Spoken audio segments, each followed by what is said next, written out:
Hello, hello, hello, everyone. This is Ebony Vaughn, and as always, I come to you by way of Nexus Wellness Group and Triple G Living God Goals and Grind. And I am always coming on to share with you something that I truly believe will encourage, will equip, and will empower anyone that hears it. And today, I want to talk about insecurity. I want to talk about inferiority, and I want to talk about it from the space of transition. I want to talk about it from the space of navigating rooms and spaces that are unfamiliar to us. I want us to really think about that, right? Sometimes, as leaders, I think we experience inferiority or insecurity, right? And if we're not careful, it can cause us to look for holes in others just to feel more secure for ourselves. Does that make sense? Like oftentimes we find ourselves in spaces that we've never been before. I want to give the example of maybe you are a ministry leader, maybe you are a pastor or a prophet or a teacher or evangelist, and that is what you do. That is the assignment on your life, but you find yourself in professional settings, or maybe you're in a professional setting and you find yourself in ministry, right? You find yourself in an environment that you're not familiar of. Maybe it's an environment that you don't feel that you dominate in, right?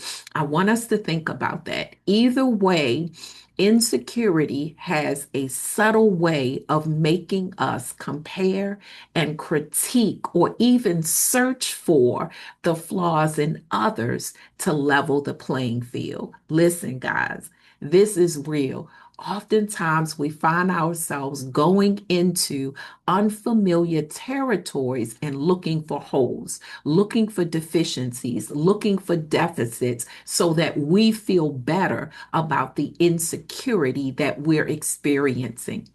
This isn't always something popular to talk about because we don't always have the language or even understand that this is what we're feeling. But it's important for us to understand that because it is real. Okay. Again, it's not a popular conversation and we don't always want to admit that this is what happens, but it does, right?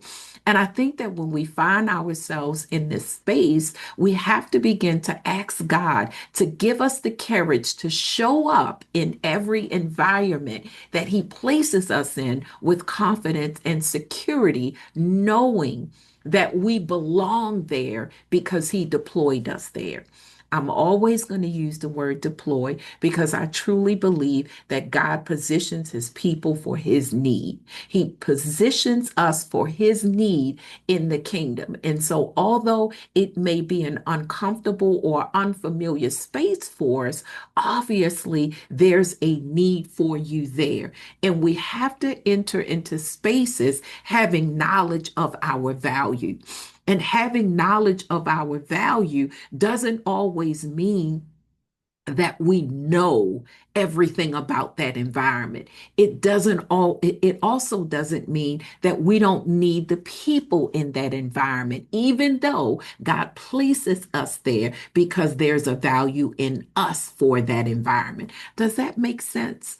We have to understand that wherever God brings us, He brings us there because not only is there value in us for that room, but there is also value in that room or in that space for us. So we cannot allow inferiority or insecurity to rob us of our experiences, new relationships, new ground and territories that God is placing us in. But we have to be able to identify this and use the unfamiliarity as a bridge to connect us to others. Okay.